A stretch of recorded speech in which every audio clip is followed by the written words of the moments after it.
Oi, gente, muito bom dia! Olá, amigos e amigas, bom dia! A mulher esfaqueada pelo marido em Santa Maria de Jetibá recebeu alta do hospital. Ela e a filha, que também foi ferida no ataque, agora vão se recuperar em casa. Assaltantes invadem apartamento e rendem garotas de programa. Os bandidos roubaram dinheiro, celulares e, antes de fugir, trancaram as vítimas no imóvel. 4 pessoas foram presas envolvidas em duplo homicídio na Serra.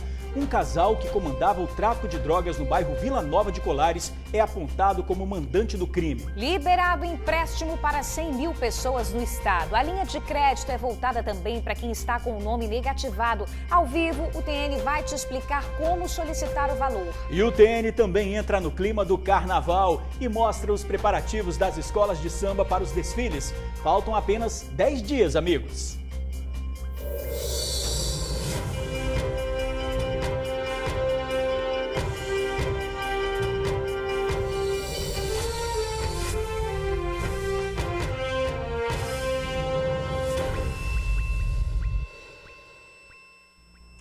Onze 11h56 e a gente abre essa edição falando de recomeço. Depois de 8 dias, gente, a mulher que foi esfaqueada pelo marido em Santa Maria de Jetibá recebeu alta do hospital. A Ivanilda Otto Hammer e a filha dela agora vão se recuperar em casa. A menina de 14 anos também foi ferida quando tentou defender a mãe do ataque do padrasto. Já a filha mais velha morreu no dia do crime. A cena tão aguardada pela família Otto Hammer aconteceu por volta de 10 horas da noite desta segunda-feira. Ivanilda foi a última a deixar o hospital de urgência e emergência de Vitória. Emocionado, o filho dela estava aliviado depois de uma semana de tanto sofrimento. Esses últimos 2 dias, pelo menos, está sendo uma alegria, pelo menos, entende? A minha irmã conseguiu sair ontem, ela está bem, tá bom? A minha mãe vai conseguir sair hoje, ela está bem também. Ela está um pouco fraca, mas está bem, entende? E a gente vai poder voltar para Santa Maria e ela vai poder ver os filhos dela. Era início da noite quando Gilson chegou para buscar a mãe no hospital. Uma ambulância da Prefeitura de Santa Maria de Jetibá foi encarregada de fazer o transporte. Ivanilda Otto Hammer ficou 8 dias internada. Ela teve um dos pulmões e o estômago perfurados. Passou por cirurgia e está se recuperando bem. Me doeu muito, entende? Eu só sei que ela levou um furo no estômago, no pulmão. E furou. E depois ela precisou passar para a cirurgia no estômago, entende? Mas assim, fora isso, ela está fora de risco, ela tá bem, ela assim, entende? Ela vai ficar bem, entende? Ivanilda e as filhas Fernanda e Angélica foram esfaqueadas por Valdemir Plaster, companheiro de Ivanilda, no último dia 20. Angélica não resistiu aos ferimentos e morreu. Ivanilda e Fernanda foram socorridas no mesmo dia para o hospital. Fernanda, a filha mais nova, também já está em casa. A adolescente de 14 anos teve alta no domingo e foi buscada pela família aqui no hospital. As duas vão continuar sendo medicadas em casa, basicamente para evitar a dor. Elas não correm mais riscos de complicações. Gilson também lembra com carinho da irmã Angélica, dos sonhos e planos que ela tinha. Nas palavras dele, agora a família vai ter condições de enfrentar o luto.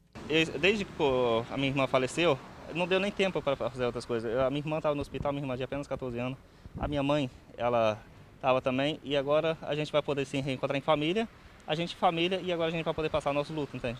Valdemir Plaster, autor do crime, foi preso um dia depois de esfaquear as 3 mulheres. Diante de tantas ameaças, brigas e de um fim trágico de um relacionamento, Gilson, que conviveu com isso tudo, deixa um alerta importante. Eu queria deixar esse alerta para todas as mulheres que busca, se você estiver passando uma situação dessa, busca apoio. Você consegue na polícia, pega a medida protetiva, se protege, porque senão você pode ser a próxima. O sentimento de alívio por ter de volta a mãe e a irmã reforça o desejo pela justiça. E agora a gente procura justiça. Ele era um homem mau, entende? Ele quando ele era mais jovem, ele matou um homem, ele esfaqueou o pai dele, ele agrediu a ex-esposa dele, depois ele agrediu minha mãe grávida, ele era traficante de droga. Ele era violento com outras coisas, então assim, é um cara que, não só por nós, mas pela sociedade como um todo, é um cara que não pode estar aqui, entende? Condenado e ficar preso, né? Na última quarta-feira, a prisão em flagrante de Valdemir foi convertida em prisão preventiva. Ele foi autuado por feminicídio, 2 tentativas e está no presídio. Agora 11h59, gente, a polícia prendeu 4 pessoas envolvidas em um duplo homicídio na Serra. Esse crime aconteceu no final do ano passado, quando as vítimas estavam em um bar. E é o seguinte, as investigações apontam que um casal foi o mandante dessa execução e que esse crime tem relação com o tráfico de drogas. Suzy Faria já está na área, vai contar pra gente aí os detalhes desse caso. Suzy, boa tarde para você. Bom dia ainda, né? Meio-dia agora, boa tarde. Bom dia, boa tarde, Bruna, George e também amigos do TN. Então, Bruna, isso aconteceu no dia 23 de dezembro do ano passado em um bar no bairro Vila Nova de Colares. Eu estive lá, fiz a matéria na época e os moradores contaram que tinham 4 pessoas dentro do bar. O dono, o cunhado, 2 clientes. Quando chega um homem de bicicleta na porta desse estabelecimento e sem dizer nada já vai atirando lá para dentro. E olha que curioso, o alvo seria o Alex, mas um dos tiros, um único tiro, o Alex é Alex Moraes Barbosa, de 35 anos. Só que um tiro que pegou no Alex atravessou o corpo dele e atingiu a virilha de uma outra pessoa. É do Paulo César de Souza, de 47 anos. Esse único tiro do Paulo, que nada tinha a ver com esses problemas, acabou por matá-lo ali mesmo naquele local. Um duplo homicídio que revoltou muitos moradores daquela região, daquela localidade ali de Vila Nova de Colares. O delegado Rodrigo Sandimori investigou esse crime e acabou prendendo todo mundo, dos executores, intermediário até o executor. E ele disse agora há pouco em entrevista coletiva qual seria a função de cada um. Vamos acompanhar o que ele explicou para a gente. O crime foi planejado e arquitetado com ampla divisão de tarefas. O Eduardo, com o auxílio da sua esposa Ingrid, foi o responsável por mandar matar o Alex e fornecer o revólver calibre 38 utilizado no crime. O Genivaldo foi o responsável por organizar o crime, escolher dia, horário e local para execução, bem como de dar cobertura ao executor.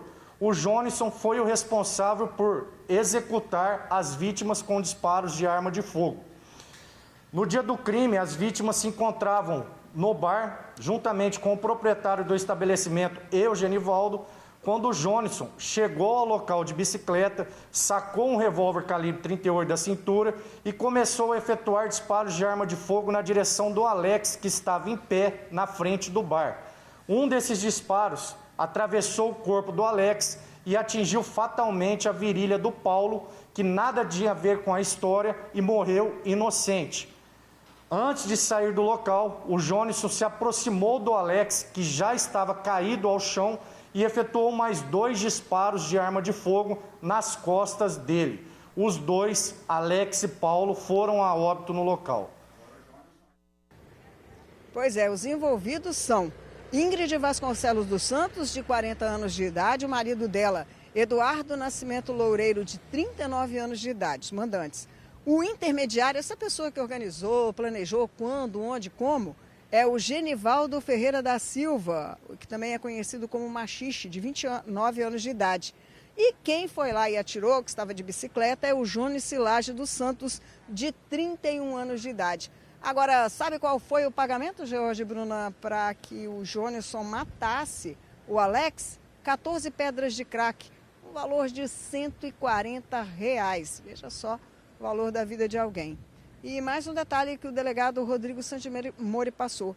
Eduardo é um traficante extremamente perigoso e que age na Serra com mão de ferro.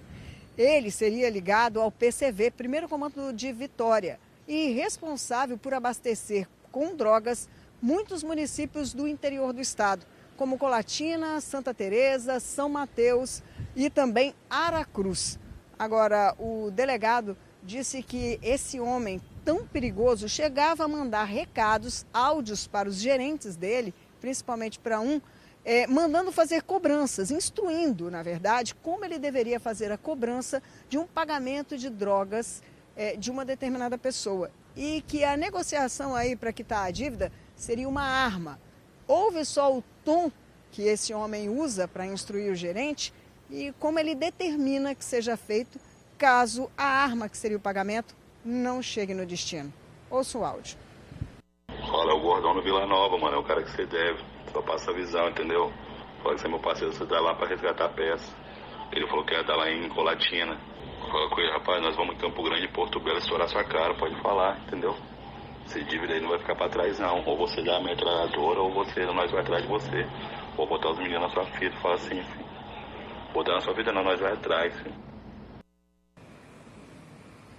Pois é, a prisão de Eduardo, além de colocar na cadeia quem foi o mandante de um crime que se transformou em duplo homicídio, tira também de circulação um importante personagem aí do tráfico de drogas e que agia com mão de ferro naquela região e alimentava municípios do interior do estado encaminhando drogas. George, Bruna. É isso mesmo, Suzy. Realmente a gente fica se perguntando, né? A que ponto que a gente chega? Quanto que vale a vida de uma pessoa? R$140. Suzy, durante a coletiva você também ouviu o Arruda, né? O delegado Arruda, que é responsável pela Polícia Civil aqui no estado, né, minha amiga? Sim, o delegado fez questão de frisar a covardia e a frieza desses homens quando envolvidos no tráfico e no crime. Ele chegou a comentar isso durante a coletiva que ele deu. Vamos ouvir. Uma prisão extremamente importante, remonta ao que nós chamamos de Código do Tráfico, onde que um traficante de altíssima periculosidade impõe suas leis, ele manda executar, ele sentencia, executa dentro do tempo dele, quer dizer, sem a menor piedade, sem sentir nenhum remorso. Prisão qualificada, retirada de circulação de 4 perpetradores de altíssima periculosidade, de um traficante que comandava um tráfico, inclusive, com relações ao Rio de Janeiro. Então, eu parabenizo aqui mais uma vez a Divisão de Homicídio e Proteção à Pessoa da Serra, na pessoa do Dr. Rodrigo Sandimori, pelo brilhante trabalho de mais prisões qualificadas. Pois é, como o próprio delegado falou, Eduardo tem ligações com traficantes do Rio de Janeiro, fazia essa ponte aí com o PCV e a distribuição de drogas aqui. Parabéns à equipe da Serra aí por essa prisão importante, como o próprio delegado falou. É com vocês aí no estúdio, George e Bruno. Certo, Suzy, solução de mais um caso que choca todos aqui no estado, né? Mais um caso de violência. Obrigada aí pelas informações, Suzy. Valeu, até daqui a pouco. Agora a gente fala do caso do delegado que promoveu uma quebradeira na delegacia do Menor em Vitória. Vamos chamar o repórter Matheus Andreata, que traz os detalhes para a gente. Ô Matheus, esse delegado já está preso? Boa tarde para você. E George, Bruna, boa tarde para vocês, boa tarde para o pessoal de casa também. É isso mesmo, George, ele foi preso ontem mesmo, depois dessa quebradeira que ele causou aqui na Delegacia de Proteção à Criança e ao Adolescente. O delegado preso é Daniel Duboc. Ele já trabalhou aqui no local, já respondeu aqui pela unidade e teria tido um surto dentro do departamento. Ele foi preso em flagrante logo depois de fazer ameaças e invadir a delegacia na manhã de ontem. A Polícia Civil informou por nota que o delegado teve um descontrole emocional e ameaçou a titular aqui da unidade, invadiu a sala e quebrou a porta de entrada. Ele foi encaminhado logo depois aqui dessa situação para a Corregedoria da Polícia Civil, onde foi autuado em flagrante pelos crimes de desacato, dano ao patrimônio público, ameaça e por ter entrado na sala sem autorização. E logo depois ele foi encaminhado para o Alfa 10, que é o presídio dos policiais, né? Imagina só chegar aqui nessa situação toda, nesse descontrole emocional e invadir a sala logo da titular, né? Óbvio que isso também não seria menor em outras salas de outros profissionais que trabalham aqui, mas logo da titular ele foi bem ousado, viu? E logo depois dessa questão foi instaurado um processo na Corregedoria da Corporação para analisar esse ocorrido aqui na DPCA. George, Bruno, a gente ainda não sabe o que ele veio fazer aqui, porque ele já não estava trabalhando aqui mais, né? Ele já respondeu pela unidade, já trabalhou aqui, mas ele não estava aqui, tinha um tempo já tinha saído aqui do local, já não estava como delegado aqui mais na DPCA. Então a gente ainda está tentando entender um pouquinho do que ele veio fazer aqui, o que aconteceu ali dentro com todos todos esses detalhes, a gente continua acompanhando esse caso, mas o que a gente sabe mesmo é que agora, depois desse quebra-quebra, de toda essa situação, esse descontrole emocional que ele teve aqui dentro, que ele vai ter que responder pelo que ele fez, né? Bruna, Jorge, volto com vocês aí no estúdio. Tem que responder mesmo, Matheus. Obrigado aí pelas suas informações, daqui a pouquinho você está de volta. Agora o TN1 fala de mais um caso de violência contra a mulher. Uma manicure foi agredida pelo ex-companheiro, isso aconteceu em Vila Velha. Olha só, ela foi salva pelos vizinhos que ouviram as agressões e conseguiram conter esse homem aí que estava em fúria. Veja na reportagem. A boca machucada foi resultado de um soco que o ex-paquera deu na manicure na noite dessa segunda-feira. O Emerson Gomes, com quem a manicure paquerou por poucos dias, invadiu a casa dela, que fica no bairro Ataíde, em Vila Velha. O suspeito a agrediu com socos e puxões de cabelo. Abre essa porta, você vai ficar comigo, senão eu vou te matar. E foi isso, pegou meu cabelo, sacudiu a minha cabeça, né? Bateu com a minha cabeça na parede, me deu um tapa, me deu um soco na boca que feriu minha boca, né? E a única coisa que eu pensei é que eu ia morrer. Com medo, a manicure desceu essas escadas correndo. Ela veio pedir ajuda aqui embaixo ao vizinho. Rapidamente, o vizinho veio para poder atendê-la. Ele começou a ligar para a polícia. O homem que ainda estava lá em cima, o suspeito, desceu correndo para poder fugir, mas não conseguiu não. Olha só o estrago que ele fez aqui, ó. Aqui, ó, ficava esse portão, ó.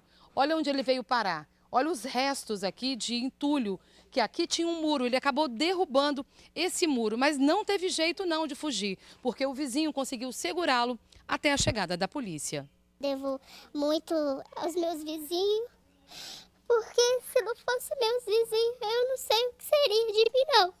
O Emerson Gomes foi preso pela polícia militar.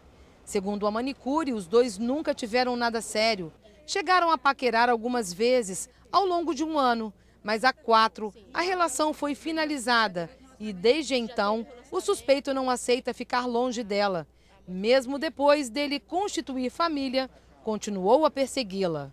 A gente se relacionou durante um tempo, só que eu nunca tive nada sério com ele. Eu nunca fui esposa, eu nunca fui namorada.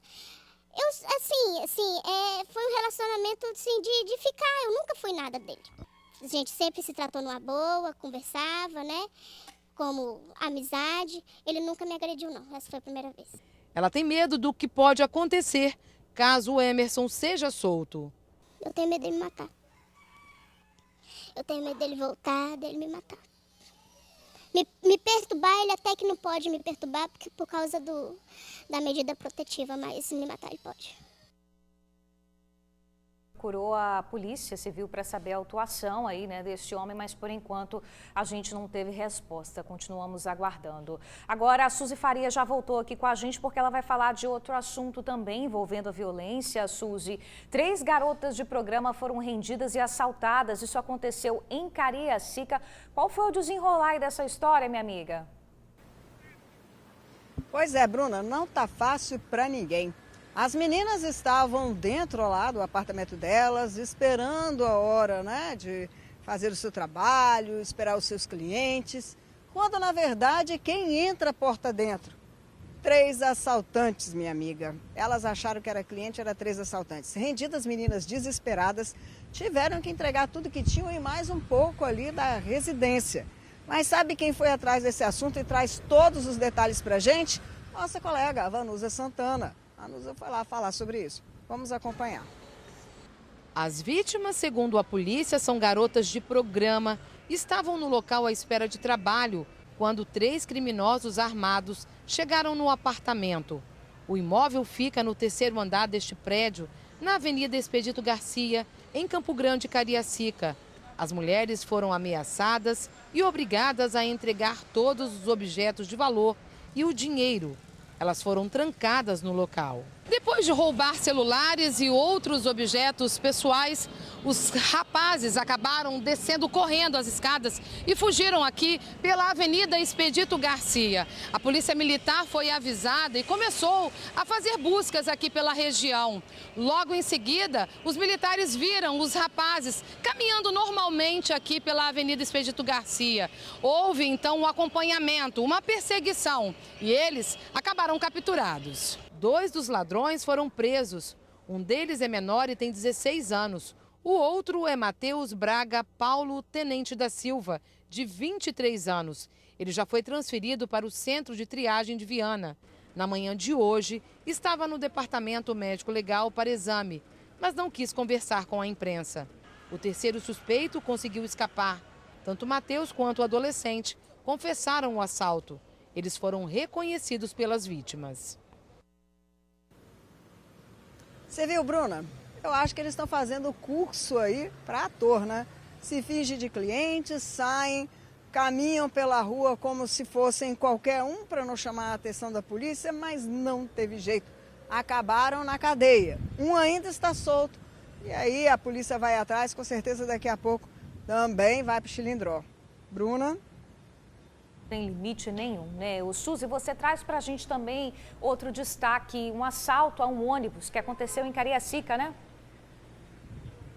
Sim, foi lá na Avenida Mariano Firme, em Sotelândia. Os policiais que já estavam fazendo patrulhamento ali por aquela área foram advertidos por populares, viram a polícia e dizendo que um dos ônibus da linha 588, que passa ali naquela região, estava sendo assaltado. Os policiais prontamente correram atrás do ônibus, pararam o coletivo e na hora que eles iam abordar, sabe o que aconteceu? Olha o abuso. Um dos assaltantes saiu de dentro do coletivo armado, apontando a arma para o policial. Poderia ter morrido nessa hora, né? Só que o policial deu voz de prisão, ele abaixou a arma, se entregou.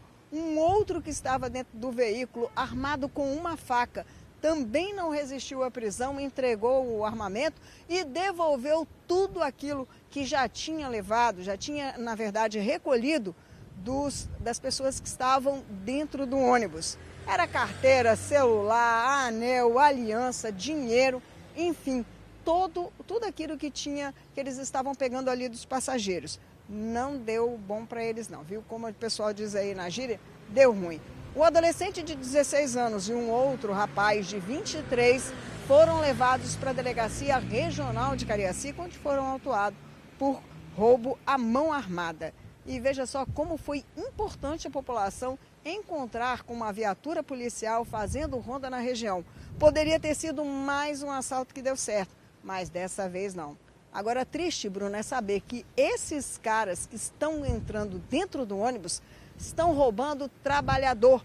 Muitas vezes aquelas pessoas que acordam cedo para ir trabalhar, trabalham, suam bastante para sustentar a sua família e acabam perdendo o pouco que conseguem para pessoas como essas. Bem, a ajuda acabou colocando os dois na cadeia também e em Cariacica.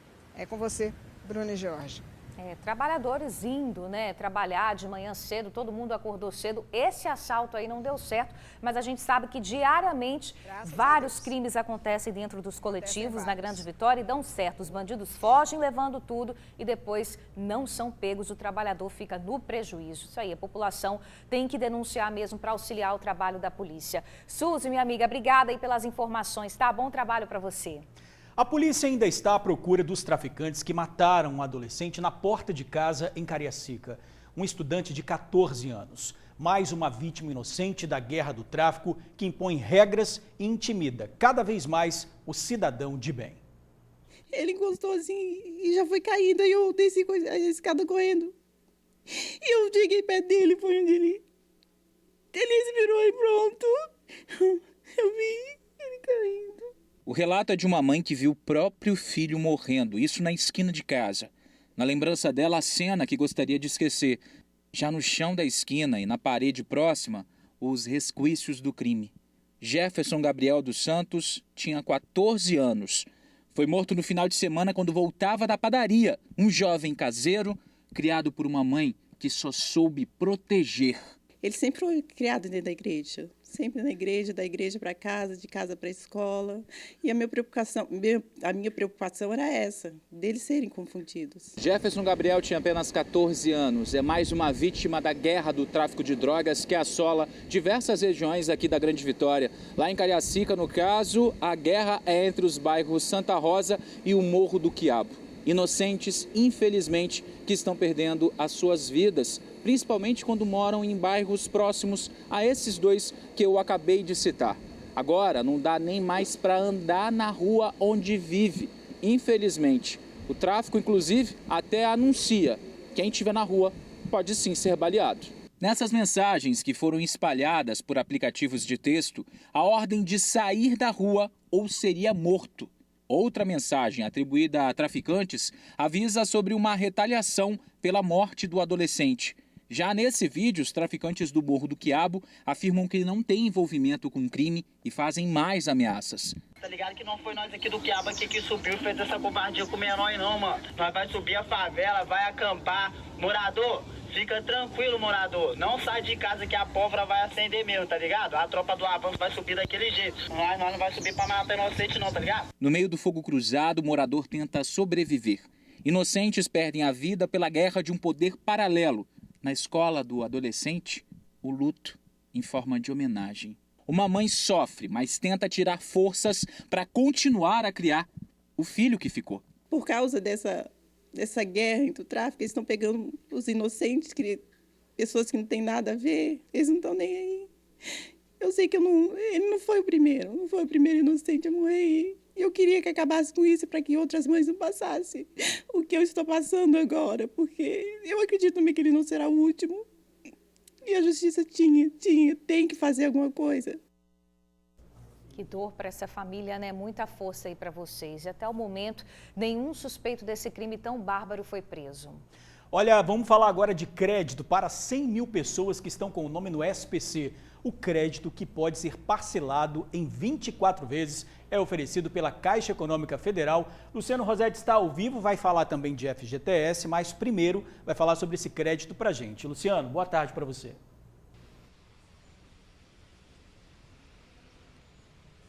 Boa tarde, George, Bruna, amigo e amiga do TN que nos assistem. Exatamente, a ideia da Caixa Econômica é fazer empréstimos para afrouxar um pouquinho a corda no pescoço de muita gente. Aqui no Espírito Santo, de acordo com a Câmara de Dirigentes Lojistas, existem mais de 762 mil pessoas. 762 mil pessoas com nome sujo. É muita gente endividada, viu? E a Caixa está ofertando esse valor de até R$1.000 a partir de segunda-feira. Vamos saber mais detalhes agora, vamos bater um papo agora com o Vanner. Vanner Correia é economista. Boa tarde, Vanner. Primeira perguntinha, como é que vai funcionar esse programa? Olha, pelo que a gente lê no que foi noticiado, para as pessoas físicas será liberado até R$1.000, né? O preço do dinheiro vai ser em torno de 1,95% ao mês, a taxa de juros, e em 24 parcelas. O sistema de amortização vai ser a tabela Praz. Então, só para reforçar aqui as palavras do Vânia, do economista, você que está precisando, até R$1.000 você pode pegar com a Caixa a partir de segunda-feira. São juros de 1,95% em 24 vezes. Tem que ter cuidado, tem que precisar bastante para poder pegar esse valor, porque vai pagar muito depois de volta, né, Vânia? Sim, mas indubitavelmente é um programa do governo federal maravilhoso, porque até então o sistema sempre premia quem está no cadastro positivo, mas nesse caso eles estão premiando quem está no cadastro negativo, ou seja, na verdade é indutor para a economia isso. Vai pegar essas 762 mil pessoas, tirar do cadastro negativo, botar dinheiro na praça. Isso tem um efeito multiplicador muito grande. Então, assim, foi uma ideia maravilhosa, junto com os outros programas, o FGTS, o PIS, FASEP, o dinheiro esquecido no banco, que permite que as pessoas subam na escala no sentido de melhoras sociais, melhoras econômicas. E o preço do dinheiro está razoavelmente bom, 1,95 ao mês. Acho que poderiam ter rebaixado um pouco mais, para em torno de 1,5 ao mês. Também elastecido o prazo de 24 para 36 meses. E ter aumentado de 1.000 para 1.200. De qualquer sorte, foi tão bom que eles estenderam também isso para o microempresário. que teve uma possibilidade maior de pegar até 3 mil na mesma taxa em 36 parcelas. Então, assim, eu como economista eu vejo com muito bons olhos que o Estado passa a ser um Estado keynesiano, de assistir aqueles que estão menos favorecidos, depois de 2 momentos difíceis, né, que foi a pandemia, né, que parou a economia mundial e a brasileira, e também agora desse conflito que já ensaiou também quase que uma parada, um aumento, uma gangorra nos preços internacionais e também na inflação interna do país. E você falou agora há pouco, Vânia, a respeito de empresários e empreendedores que têm condições diferenciadas e um valor diferenciado também, né? Sim. O empresário, o microempresário, né, esse é o texto que se encontra hoje no noticiamento, pode receber até R$3 mil a uma taxa, né, a razão de 1,95% ao mês, em 36 parcelas. O sistema de amortização, o sistema PRAS, que é um sistema de prestações iguais, mensais e sucessivas. Então, eu acho assim que foi uma boa medida do atual governo, ou seja, ele passa a ser protagonista diante de todas as mazelas que o próprio sistema, o modo de produção capitalista, ele cria mazelas. E além disso, além das mazelas, você tem essas condições exógenas, que foi a pandemia, como já disse, e agora esse conflito na Eurásia. Então, sempre balança e ele sempre vai desfavorecer quem menos tem na sociedade. Então, o governo foi bastante protagonista nesse momento. Mas é importante a gente fazer o alerta, né? Porque a pessoa tem que pegar esse dinheiro para pagar a dívida, né? Não fazer mais, não é isso? O dinheiro é um dinheiro que é um dinheiro para cobrir passivo. E a partir daí a pessoa tem uma condição de pagar uma prestação, por exemplo, no caso, uma pessoa física pegar R$1.000 a 1,95 para 24 meses, nesses extremos, a prestação vai ser de R$52 por mês. Algo razoável para a pessoa poder comprar mais, não ter o nome negativado. Socialmente é uma coisa terrível, você vai numa loja e não pode comprar porque está com nome sujo, né? Antigamente fala nome sujo, não pode comprar numa mercearia, enfim. É uma medida muito boa, mas tem que tomar cuidado. Se pegou esse dinheiro para quitar dívida, tem que quitar dívida de fato e de verdade. Perfeito. E sobre dinheiro na conta, tem também a liberação do FGTS de até R$1.000. A gente vai colocar uma tabelinha para você acompanhar aí, ó, os meses de pagamento. Ó, presta atenção, viu? Quem nasceu em janeiro tem até dia 20 de abril, aliás, a partir de 20 de abril para sacar o valor. Já vai estar liberado nessa data aí. Então, janeiro, 20 de abril. Quem nasceu em fevereiro, 30 de abril, a partir do dia 30 de abril já pode sacar o valor. Março, nascidos em março, 4 de maio. Abril, 11 de maio. Nascidos em maio, 14 de maio. Nascidos em junho, 18 de maio. E a tabela continua aí, ó. Nascidos em julho, 21 de maio. Quem nasceu em agosto, 25 de maio. Quem nasceu em setembro, 28 de maio. Quem nasceu em outubro, 1º de junho. Novembro, 8 de junho. E dezembro, 15 de junho. Então, vale a pena você acompanhar, prestar atenção, que são valores de até R$1.000 que podem ser sacados para você pagar dívidas. Queria agradecer aqui o Vanner, economista, que deu dicas importantes, viu, Vanner? Obrigado mais uma vez.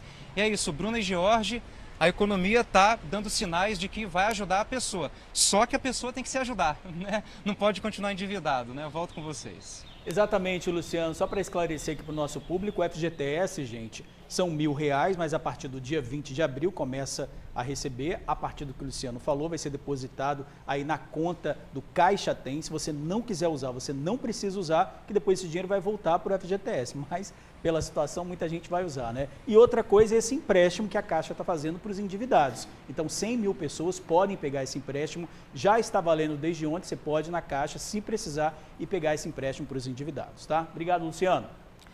Gente, é o seguinte, os moradores estão revoltados com o Transcom em Cariacica, tá? Quando não é assalto, é dificuldade para conseguir pegar o coletivo. A comunidade do bairro Padre Gabriel está fazendo um abaixo-assinado para reclamar da demora dos coletivos e também das mudanças no itinerário. Eles alegam, Bruna, que o que seria para melhorar, na verdade, piorou o atendimento. Chegar ao trabalho ou à escola está bem complicado.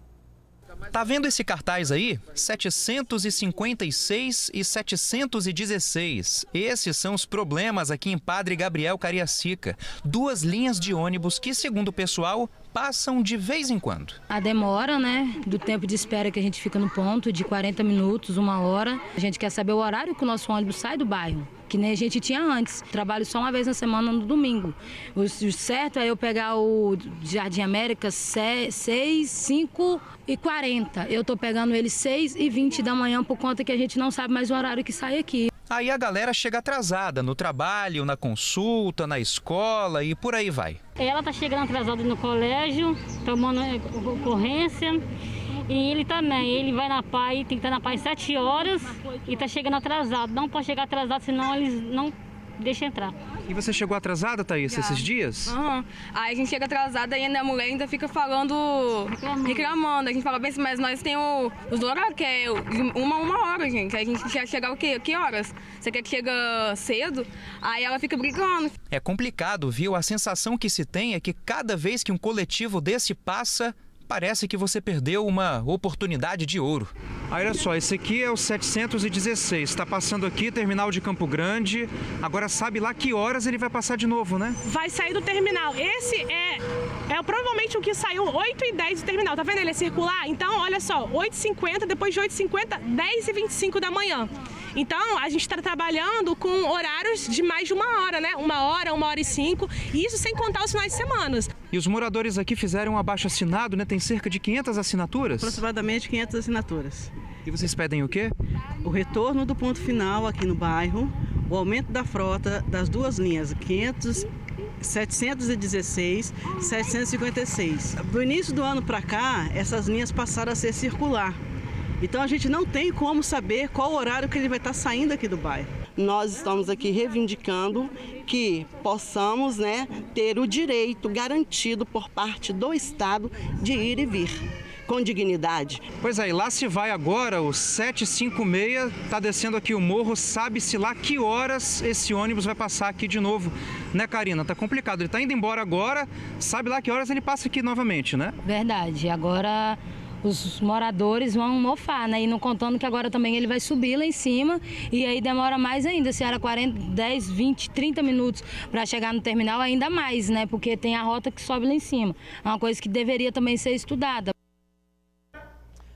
Vamos lá que a Ceturb tem uma explicação, gente, para esses moradores. É o seguinte, a Ceturb diz que as linhas 716 e 756, que a gente viu aí na reportagem, viraram circular. O que é isso? Ou seja, não tem ponto final. E isso foi feito para reduzir o tempo entre as viagens e viabilizar o atendimento aos condomínios São Roque 1 e São Roque 2. O intervalo entre as viagens ele é determinado em função de demanda de passageiros, assim como na linha 756, que possui intervalos de 10 em 10 minutos, isso nos dias úteis. A companhia disse ainda que monitora a demanda para fazer as mudanças necessárias. Moradores podem entrar em contato pelo telefone 0800 039 1517 ou pelo site da Ceturb. Bom, de qualquer forma, fica aí o apelo, né, gente? A comunidade não está satisfeita com essas mudanças, então está na hora aí de reavaliar. Isso aí.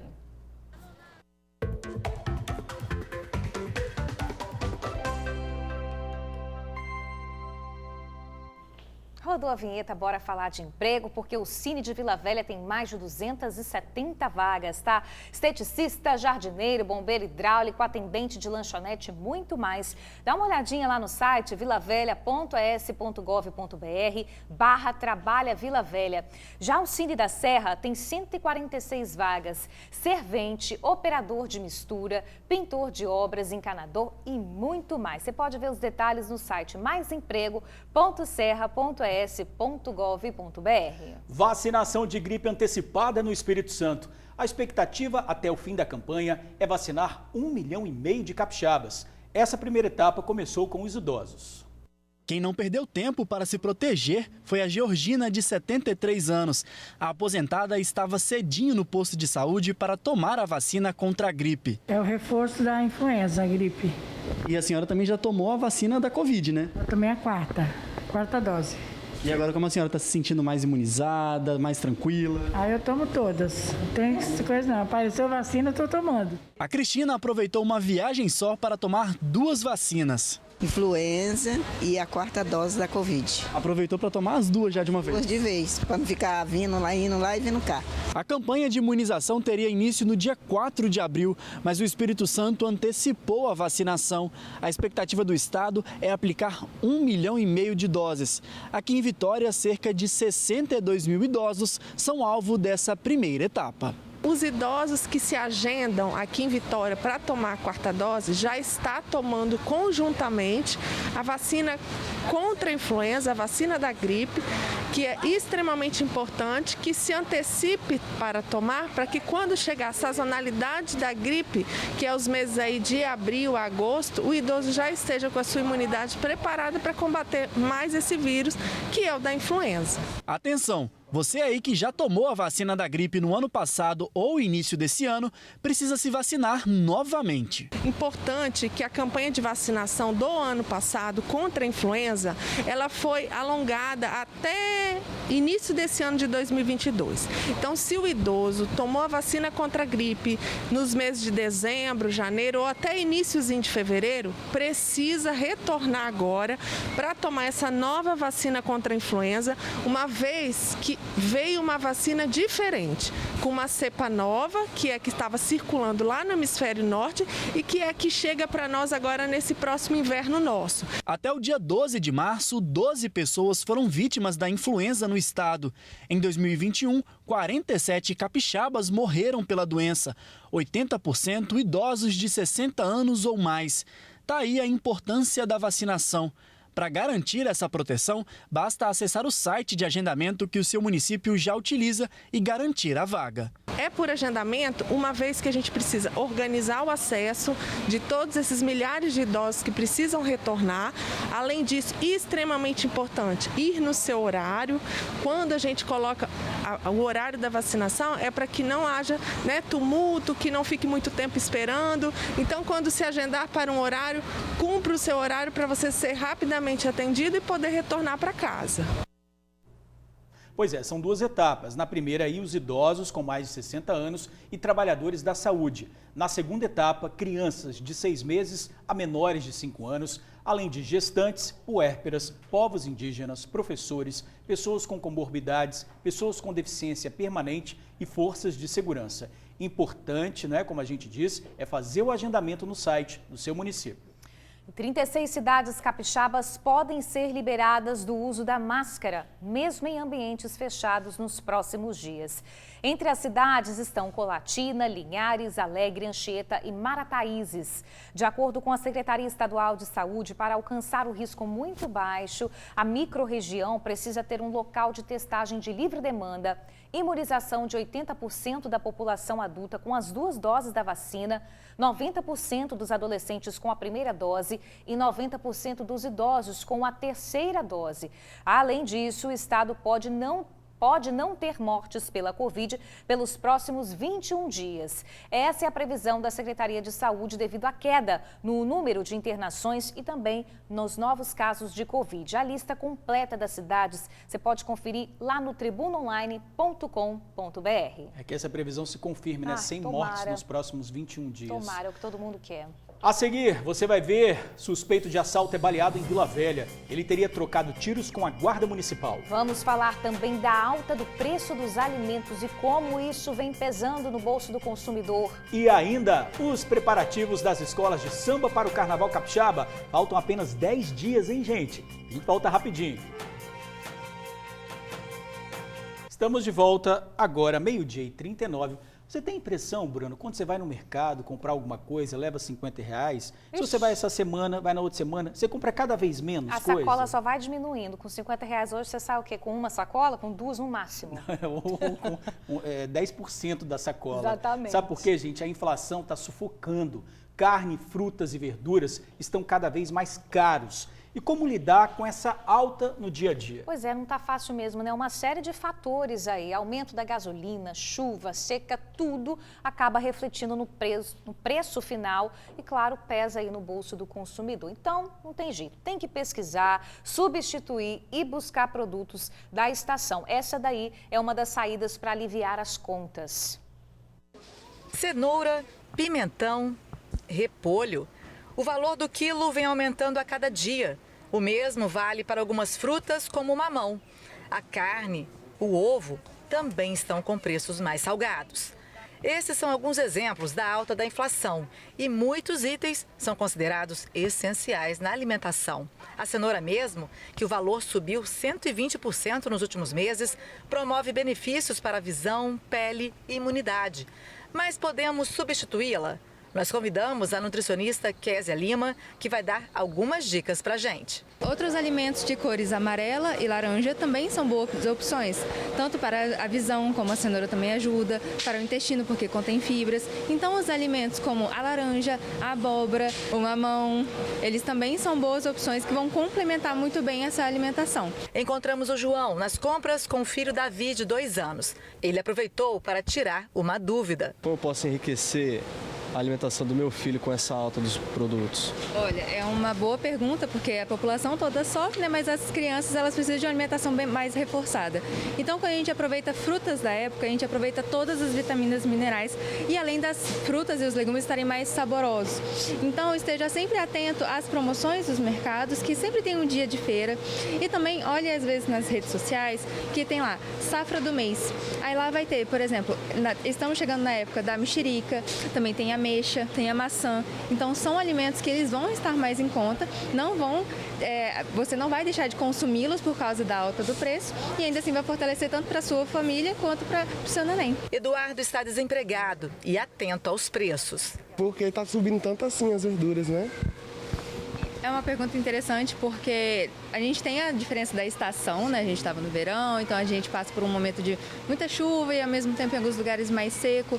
Então isso dá uma diferença no plantio, então diminui a quantidade, por isso que aumenta o valor. Segundo os economistas, 2 coisas nessa inflação têm afetado mais o produtor rural.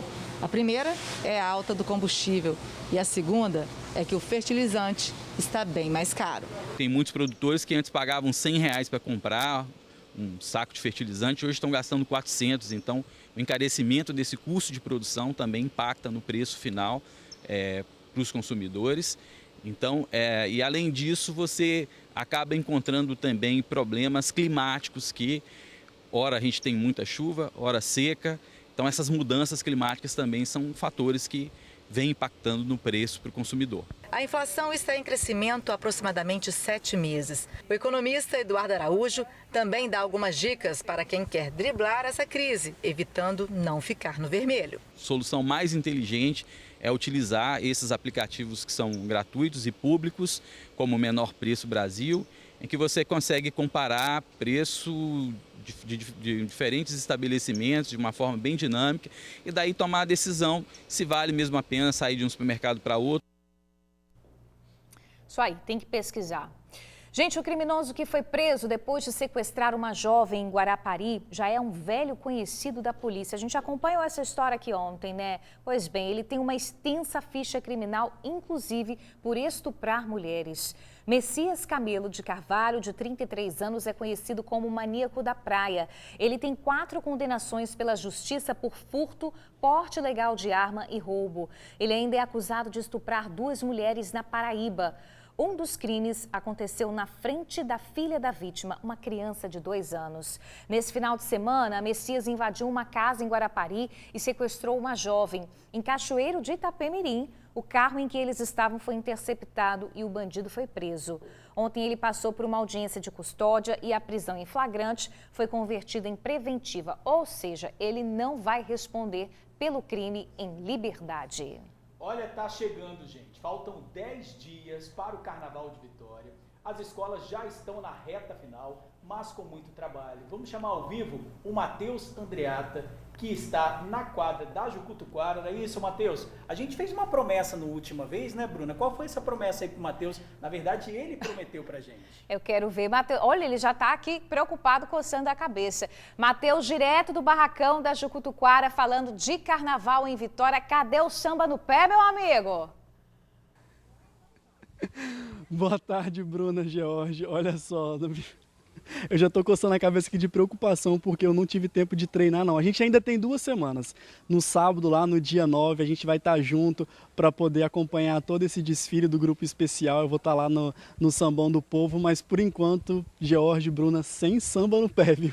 A gente está aqui hoje no Barracão da Jucutuquara para mostrar um pouquinho para vocês aí de casa os últimos preparativos, né? Faltam menos de 10 dias para a escola entrar na avenida e colocar esses carros alegóricos aqui, toda essa história que eles têm preparado aí no Sambão do Povo para o pessoal animado, se divertir aí depois desse tempo sem o desfile das escolas de samba aqui de Vitória. Quem está aqui comigo para poder falar sobre esse assunto, dessa expectativa, é o Wanderson César, que é carnavalesco aqui da escola de Jucutuquara. Wanderson, boa tarde. Primeiro eu queria agradecer a sua disponibilidade de atender a gente. Queria saber, o coração a mil do carnavalesco depois de um ano aí sem o carnaval, sem produzir toda essa loucura que vocês estão vivendo aqui hoje.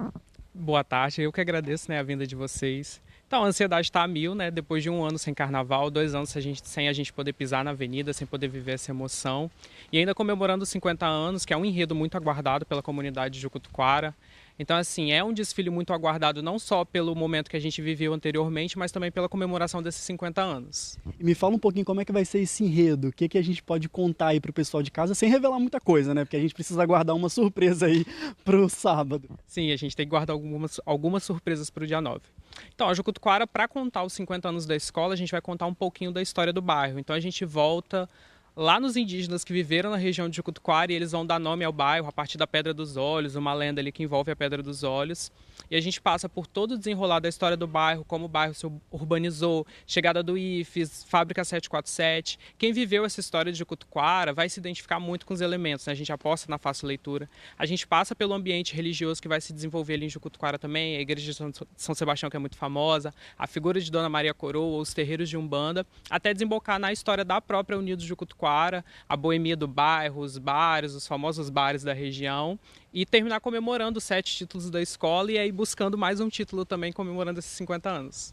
O pessoal então de Jucutuquara vai poder reviver toda essa história, quem está lá há mais tempo, viu o bairro nascer, se desenvolver, vai estar ali bem conectado na avenida. E me fala aí, porque a gente sabe que tem uma surpresa na comissão de frente, o que esse pessoal promete aprontar lá na avenida?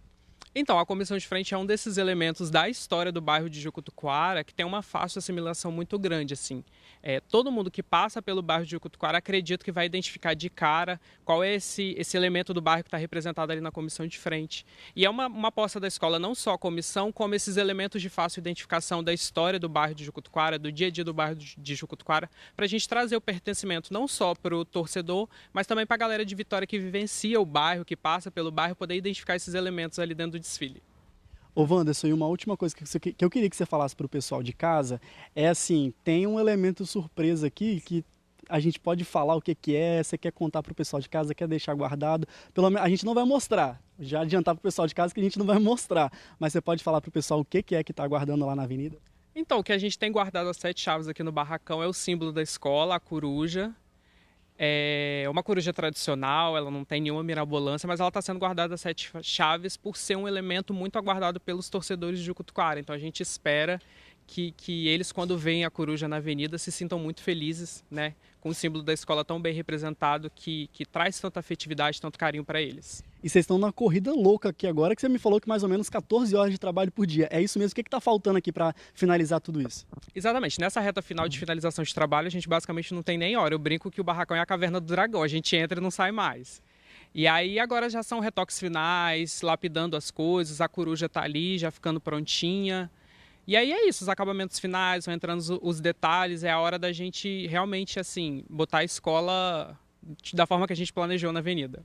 Muito bom, Wanderson, muito obrigado pela sua disposição em atender a gente e sucesso lá na avenida também. O pessoal de casa já pode ter um gostinho aí de como que vai ser a Jucutuquara, a primeira escola a desfilar no grupo especial lá no sábado no Sambão do Povo. A gente aguarda aí agora ansioso, eu vou estar lá acompanhando tudo também, depois a gente vai trazer aqui no Tribuna Notícias, mostrar um pouquinho desse desfile que eu tenho certeza que vai ser muito animado. Depois desse tempo sem carnaval eu tenho certeza que tem muita gente querendo samba no pé, animação e ver esses carros alegóricos aqui bem coloridos e toda essa animação desse pessoal lá no Sambão. Bruna, Georgia, com vocês. No início do Vivo, acho que vocês não estavam ouvindo o George direito, mas o George estava cobrando o Matheus também para que o Matheus sambasse. Ô, Matheus, cadê o samba no pé? Não vai fazer aí não? Só uma palhinha, pô? Bruna, seria um meme vergonhoso fazer isso, impossível. Impossível. Mas depois você aprende. A Vanusa, a Vanusa Santana disse que ia me ensinar, mas ela não me puxou para ensinar isso não. Inclusive, fica com minha cobrança para a Vanusa, viu? Ih, jogou ela a falou que ia me ensinar a sambar e não me ensinou. Imagina os dois juntos. Podia bolar um vivo, Matheus e Vanusa aprendendo a sambar. Vanusa samba. Aí Matheus ensina, a Vanusa ensina Matheus. Vamos fechar assim? Vamos combinar. Vamos combinar. Assim, Vamos lá, com certeza. Tá bom então, Matheus. Obrigado pelas informações. Agradeço também o representante da Jucutuquara falando sobre o carnaval. Roda a vinhetinha aí do emprego, gente.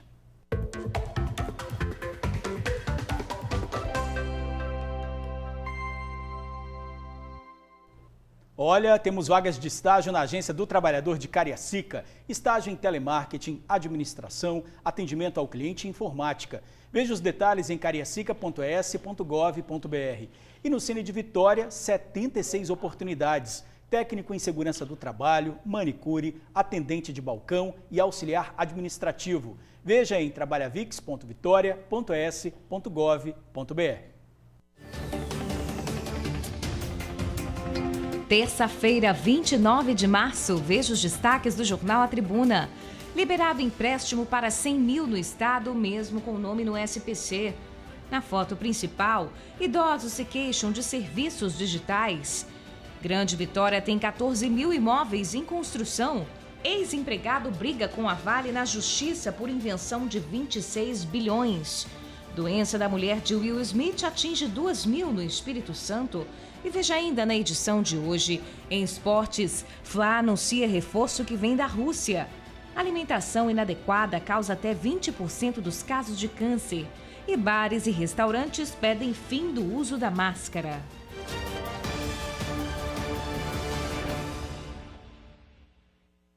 Um homem foi baleado após trocar tiros com a guarda municipal em Vila Velha. O suspeito foi atingido na perna. Ele teria sido flagrado tentando assaltar uma jovem perto de uma escola. Um segundo suspeito também acabou preso. A tentativa de assalto aconteceu no bairro Aribiri. O suspeito baleado foi socorrido e levado sob escolta para o hospital. O outro foi levado para a delegacia. O nome dos envolvidos não foi divulgado. Olha, gente, o quadro Mundo Digital hoje está internacional. Chique demais. Daquele jeito. O Eduardo Pinheiro, direto de Paris. Eu falaria um chique. Ai, que chique. Você também estava por Paris, você estava na Espanha, tá certo? Na Espanha. Espanha e Itália. Mas você já esteve por Paris já, também. Muito lindo, muito lindo, né? Só vejo por foto. Mas então, gente, nós vamos falar das redes públicas de internet. Sabe aquele Wi-Fi da praça, aqueles Wi-Fi do ponto de ônibus, dentro dos coletivos também, que a gente às vezes fica procurando? Enfim, a gente tem que tomar cuidado. Roda aí.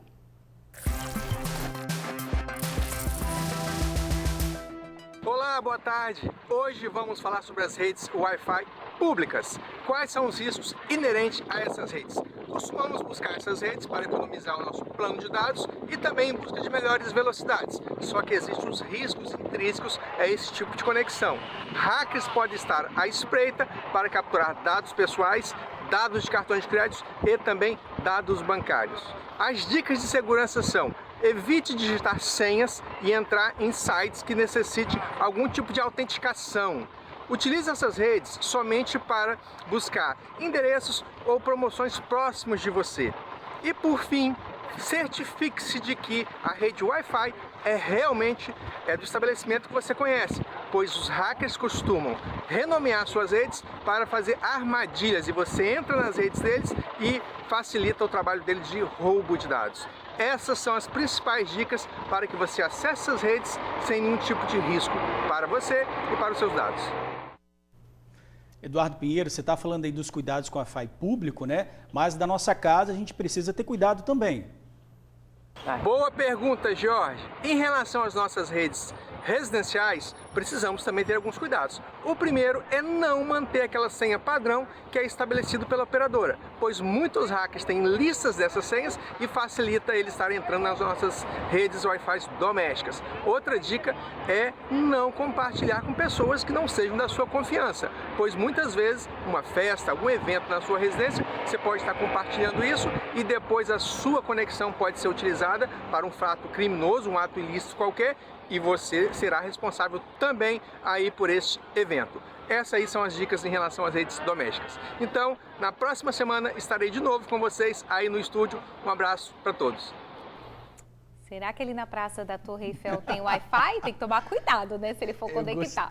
Gostei dessa gravação lá, hein? Importantes dicas. Gente, agora 12h54, Carol Laranja tem um recadinho importante pra gente. É isso aí, Bruna. Olha só, gente, a Casa do Serralheiro meteu o louco no preço baixo. Está com promoções imperdíveis. Confere aqui comigo, olha, tela losangular, perfil cartola, gradil, chapa drywall e muito mais. Se quer comprar bom e barato, é só me escutar, hein? A Casa do Serralheiro é o maior shopping de aço do Brasil, com uma grande variedade de produtos e só aço de qualidade. Vai ficar aí parado? Atendemos a vários segmentos do mercado: serralheria, construção civil de pequeno e grande porte, metalúrgicas, arquitetos, engenheiros e vários outros. A Casa do Serralheiro tem a entrega mais rápida do estado e o atendimento é VIP. Recebemos o seu projeto e, junto com os nossos especialistas, recomendamos o melhor custo-benefício. Tá esperando o quê? Casa do Serralheiro está na Serra, Campo Grande, Santa Maria de Jetibá, Linhares e São Mateus. Pode ligar que a gente quer atender você. 3226-8045. 3226-8045. Casa do Serralheiro, a gente se envolve de verdade. Valeu, Carol. Olha, a seguir, reintegração de posse na Serra e famílias fora de casa. Isso e muito mais. Daqui a pouquinho. Sai daí não, a gente já volta. TN1 tá de volta. A polícia cumpriu hoje cedo um mandado de reintegração de posse na Serra. Cerca de 7 famílias que ocupavam uma área na região de Enseada de Jacaraípe foram obrigadas a deixar o local após ordem da Justiça. As imagens não mostram, mas tratores foram usados para derrubar imóveis que já estavam sendo construídos. A decisão revoltou os moradores, que alegam que compraram o terreno de uma imobiliária, versão judicialmente contestada. Gente, vamos ver como é que fica o tempo hoje. Terça-feira com sol e variação de nuvens em todo o estado. Agora à tarde tem previsão de pancadas de chuva com trovoadas, principalmente nas regiões sul e serrana. Na Grande Vitória, a temperatura deve ficar entre 24 e 33 graus. Calorzão, hein? Calorzão, encerrando o TN1 então com sol na área. 1h01, a gente vai ficando por aqui. Até amanhã. Valeu, gente. Obrigado pela audiência. Até amanhã, 5 para meio-dia.